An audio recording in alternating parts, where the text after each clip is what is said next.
The Assembly will hear an address by His Excellency Keir Starmer, Prime Minister and First Lord of the Treasury of the United Kingdom of Great Britain and Northern Ireland. I request protocol to escort His Excellency and invite him to address the Assembly.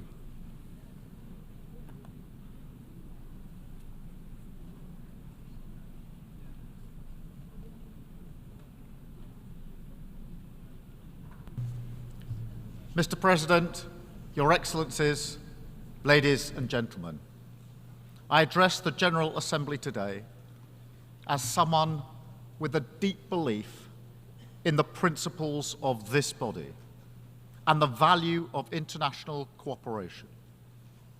I remember reading the Universal Declaration of Human Rights as a student. It had a profound impact on me. I spent my career as a lawyer working to protect those rights. And the Declaration still inspires me now as Prime Minister because it speaks about our inherent dignity, the very essence of what it is to be human, of equal and inalienable rights, based on a foundation of freedom, justice, and peace in the world. Yet as we meet here today, that can feel like a distant hope. Conflict touches more countries now than at any time in the history of this Assembly. Around the world, more fires are breaking out and burning with ever greater intensity, exacting a terrible toll. In Gaza, Lebanon, Ukraine, Sudan, Myanmar, Yemen, and beyond. The vast majority of humanitarian need in the world today is driven by conflict. After 20 years of gains in tackling poverty, disease, and in health, war is one of the main regions that progress has stalled. That is a catastrophe made by human hands. It has weakened the cause of cooperation, sowed political division between North and South, and turned the geopolitical dial away from the rule of law towards brute force and aggression. And this matters to us all. It matters to the British people. My government was elected to change Britain, to deliver national missions on higher growth, safer streets, cleaner energy, more opportunity, and a healthier society. But behind every one of these missions sits another insight, something that used to be unspoken, but now needs to be said, that we recognize that our success in Britain can never be separated from events beyond our shores. Global challenges rebound on us at home, and to grapple only with the effects of war, poverty, climate change, pandemics, or irregular migration, when they arrive on our doorstep, is to set ourselves up to fail. We must work with others to solve these problems at root, to tackle the causes. Britain is stronger when we do so. So we are changing our approach on the global stage too. My message today is this: we are returning the UK to responsible global leadership, because I think the international system can be better. We need it to be better. People talk about an age of polarization, impunity, instability, and unraveling of the UN Charter. And I fear that a sense of fatalism has taken hold. Well, our task is to say, no. We won't accept this slide into greater and greater conflict, instability, and injustice. Instead, we will do all we can to change it. This is the moment to reassert fundamental principles and our willingness to defend them, to recommit to the UN, to internationalism, to the rule of law, to work together for peace, progress, and equality. Because it is right, yes, absolutely. but also because it is plainly in our self-interest. So we are ready to step up in a spirit of respect and equal partnership. I don't claim that solving these problems is easy, but there are positive, practical things that we can do together. This starts with addressing the rising tide of conflict and preventing a regional war in the Middle East. I call on Israel and Hezbollah, stop the violence, step back from the brink. We need to see an immediate ceasefire to provide space for a diplomatic settlement. And we are working with all partners to that end, because further escalation serves no one. It offers nothing but more suffering for innocent people on all sides, and the prospect of a wider war that no one can control, and with consequences that none of us can foresee. This is intimately linked with the situation in Gaza, where again we need to see an immediate ceasefire. It shames us all that the suffering in Gaza continues to grow. The answer is diplomacy, the release of all the hostages and the unfettered flow of aid to those in need. That is the only way to break this devastating cycle of violence and begin the journey towards a political solution for the long term, which delivers the long-promised Palestinian state alongside a safe and secure Israel. We must also work together for peace in Sudan and a proper response to the worst humanitarian crisis in the world today.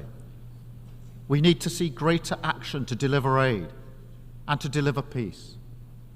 The world cannot look away, and we must stand up for international law. And that's why we are so resolute in our support for Ukraine. They are exercising their right to self-defense as provided for under the UN Charter and recognized by 141 members of this Assembly.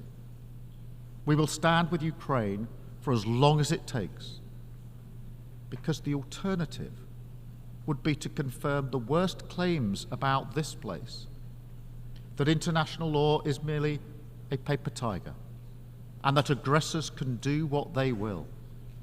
We will never let that happen, because it is our duty to respond to a more dangerous world with strength, to keep our people safe. But alone, that's not enough. That's not the limit of our responsibility. We must also work together to make the world less dangerous. And so we have to face some hard truths.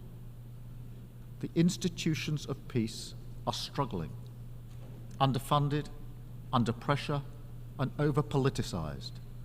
The entire framework of arms control and counter-proliferation, painstakingly constructed after decades, has begun to fall away. Iran continues to expand its nuclear activity in violation of its international commitments. Incredible new technologies like AI are being deployed for military use without agreed rules.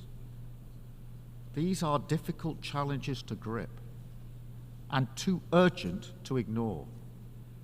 That's why the new Pact for the Future is so important. We must put new energy and creativity into conflict resolution and conflict prevention, reverse the trend towards ever greater violence, make the institutions of peace fit for purpose, and hold members to their commitments under the UN Charter. But again, reducing conflict is not the limit of our responsibility. Other global challenges impact us too. So we must work to get the SDGs back on track. So, Mr. President, under my leadership, the UK will lead again, tackling climate change at home and internationally, and restoring our commitment to international development. Like many of you, in a few weeks' time, I will be travelling to Samoa for the Commonwealth Heads of Government meeting, where a generation of children are having to contemplate fleeing their island of their birth for good. The threat of climate change is existential, and it's happening in the here and now. So we have to reset Britain's approach. We have lifted the de facto ban on onshore wind in England, ended new oil and gas licenses, and created Great British Energy as we become the first major economy to transition to clean power by 2030. And I'm pleased to tell you that, yes, we will meet our net zero target, backed up with an ambitious NDC at COP29, consistent with limiting warming to 1.5 degrees.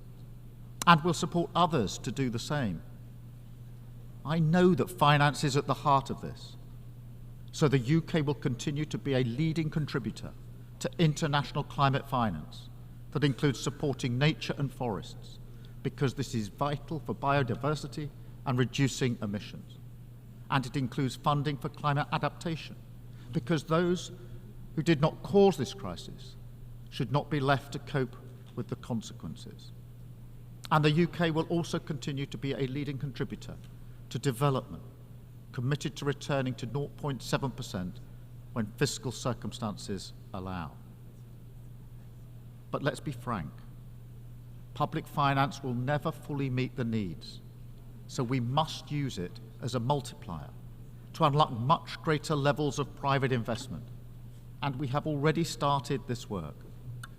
I can announce today that we're creating a new facility, the British International Investment, which will work with the City of London to mobilise billions in pension and insurance funds to invest in boosting development and fighting climate change.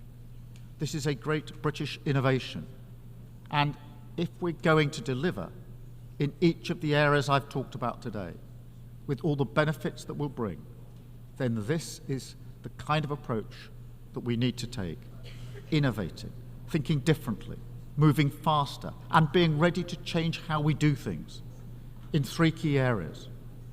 First, we must change the international financial system to deliver a fairer deal for developing countries. We will use our seat on the boards of the IMF and the World Bank to argue for a bolder approach to tackle unsustainable debt, which is compounding poverty and inequality, depriving the sick of healthcare and children of education.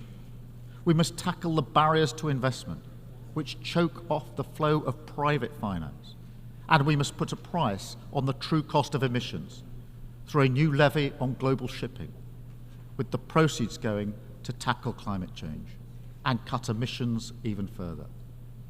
Crucially, we need to accelerate reform of the multilateral development banks so that they shoulder more risk, unlocking hundreds of billions more to help the poorest and build a low-carbon global economy. A critical milestone in the fight against poverty is approaching, with the replenishment of the International Development Association. This is the chance for everyone to show greater ambition, so the IDA can be a bigger and better, helping more people, especially those in fragile states and conflict zones. On that basis, we will be ambitious too. We will increase our pledge and play our part in seizing the potential of this moment. Second, if we want the system to deliver for the poorest and most vulnerable, then their voices must be heard. We need to make the system more representative and more responsive to those who need it most. So we will make the case, not just for fairer outcomes, but fairer representation in how we reach them. And this also applies to the Security Council. It has to change to become a more representative body, willing to act, not paralysed by politics. We want to see permanent African representation on the Council, Brazil, India, Japan and Germany as permanent members, and more seats for elected members as well. Finally, to support this, we will also change how the UK does things, moving from the paternalism of the past towards partnership for the future. listening a lot more, speaking a bit less, offering game-changing British expertise, and working together in the spirit of equal respect. Joining the Paris Pact for People and Planet, pursuing a new global clean power allowance, standing for the new term on the Human Rights Council, and joining forces to tackle the toughest challenges, like antimicrobial resistance, preparedness for the next pandemic, and outbreaks of deadly diseases like Mpox.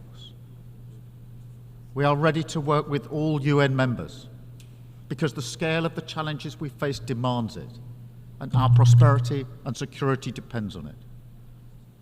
I say it again, all this matters to Britain.